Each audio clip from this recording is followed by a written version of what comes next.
요즘 날씨가 장난이 아닌 것 같습니다. 이런 날씨엔 선풍기 틀어놓고 낮잠을 자는 게 최고죠. 하는 일이 백수다 보니까 낮잠을 자는 것만큼 좋은 게 또 없더라고요. 제가 고등학교 때 꿈이 하나 있었는데요. 그게 뭔지 아십니까? 대학이고 뭐고 빨리 졸업해서 낮잠이나 실컷 자는 거였습니다. 그리고 소원을 이뤘죠.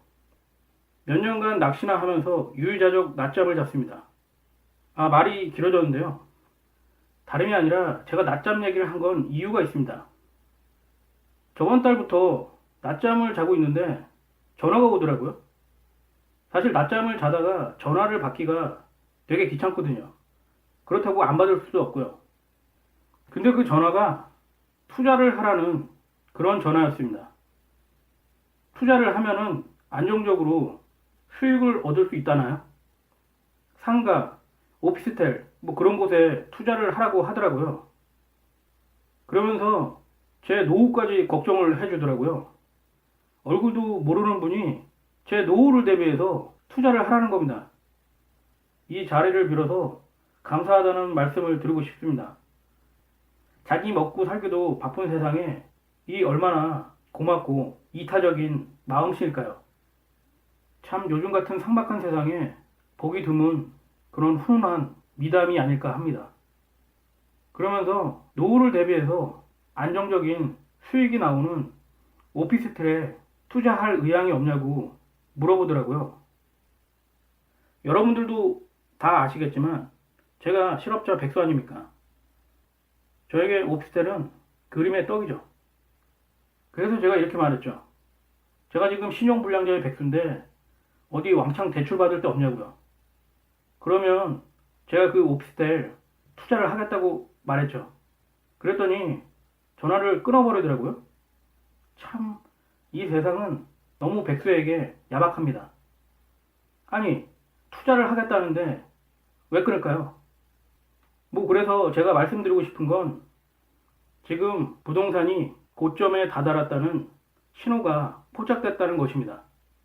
이런 부동산 투자 권유 전화는 제가 알기로 5, 6년 전인가요? 7, 8년 전인가요?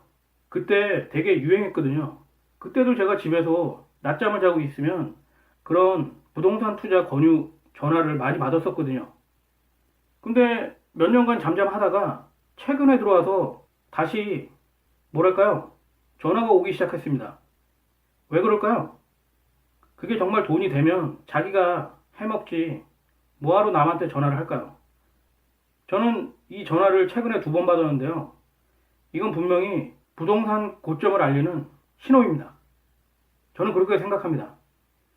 최근 언론에 나오는 기사를 읽어봤더니 지방 부동산 아파트 같은 경우는 하락을 어느 정도 했는데 수도권 일대는 보합이거나 소폭 상승했다고 나오더라고요.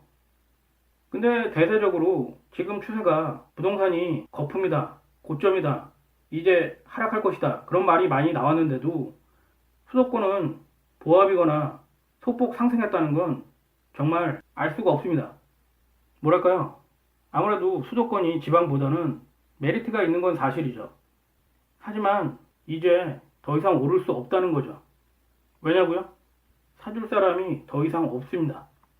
저는 이제 수도권도 하락할 날이 얼마 남지 않았다고 생각합니다.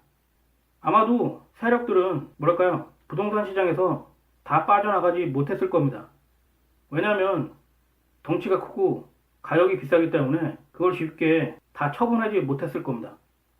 그리고 정부에서 부동산 규제가 처음 나왔을 때 반신반의하면서 버텼겠죠. 하지만 이제는 그게 아니라는 걸 알았을 겁니다. 매수자들이 거의 없기 때문에 버티고 있을 겁니다. 어떻게 하면 팔아쳐먹고 빨리 빠져나갈 수 있을까? 그런 생각을 하면서 버티고 있을 겁니다. 주식이 오르는 이유는 뭘까요? 아주 간단합니다. 그 주식이 오를 거라고 생각하기 때문에 매수하는 거죠.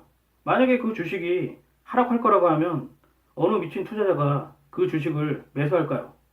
저는 부동산도 마찬가지라고 생각합니다. 부동산도 오르리라고 생각하기 때문에 투자하는 거죠. 만약 고점이거나 아니면 더 이상 오를 수 없다는 걸 대부분의 사람들이 알아버린다면 누가 그 비싼 부동산, 아파트를 매수하려고 할까요? 바보가 아닌 다음엔 말입니다. 주식 같은 경우도 아무리 싸도 오른다고 생각하지 않으면 매수자가 거의 나타나지 않습니다. 몇천 원짜리, 몇만 원짜리도 그런데 어떻게 몇 억짜리, 몇십억짜리를 아무 생각 없이 구입하려고 할까요? 아마도 사람들은 더 이상 부동산이 오르지 못할 거라는데 무게를 두고 있을 겁니다. 당연히 그렇기 때문에 매수자들이 관망을 하거나 아니면은 관심을 갖지 않는 거죠. 주식에는 차트를 보면 쌍봉이라는 게 있습니다. 고점에서 조정을 받다가 다시 전고점까지 올라가서 개미, 투자자, 호구들을 꼬신 다음에 남은 물량을 다 매도하는 거죠. 저는 부동산에 대해서 잘은 모르지만 부동산도 매 한 가지라고 생각합니다. 최근까지 가파르게 상승했던 부동산, 아파트는 정체 상태를 보이는 척 하다가 뭔가 언론을 통해서 호재성 기사를 내거나 아니면은 미끼를 던지고 매수자들이 나타나기만을 기다리며 작업을 준비하고 있지 않을까 생각합니다. 어쨌든 부동산 투자 권유 전화가 최근에 들어와서 다시 기승을 부리는 것 같습니다. 이건 분명히 부동산 고점을 알리는 신호가 맞습니다. 왜냐하면 부동산이 한참 고점을 향해서 치닫고 수익이 괜찮았을 땐 전화가 없었거든요. 근데 이제 고점이라고 생각했는지 다시 전화질을 하고 있습니다. 삐끼질이죠. 돈이 될 때는 연락이 없다가 돈이 안 될 것 같으니까 다시 연락을 하는 것 같습니다. 어쨌든 아직 부동산 거품은 꺼지지 않았다고 봅니다. 그리고 그 부동산 거품이 꺼지기 위해서는 악성 매물이 소화가 돼야 되는데 제가 봤을 때는 당분간은 버티겠죠. 하지만 2, 3년 정도 버티면 대부분은 가지고 있던 매물을 토해낼 수밖에 없을 겁니다. 왜냐고요? 대부분이 주거 목적으로 구입한 게 아니라 투기 목적으로 구입했기 때문에 버티기가 쉽지 않을 겁니다. 그리고 100% 자기 돈으로 구입한 분들이 거의 없을 겁니다. 은행에서 대출을 받거나 그랬을 텐데 얼마나 버틸 수 있을까요? 때문에 은행 금리가 지속적으로 오른다면 하루하루 버티는 게 장난이 아닐 겁니다. 그런데다가 매수자까지 실종되면 공황 상태가 오는 거죠. 그리고 어느 순간 투매 물량이 시장을 공포로 몰아넣겠죠. 아마도 대부분의 사람들은 그때가 돼서야 자신이 속았다는 걸 깨닫게 되겠죠.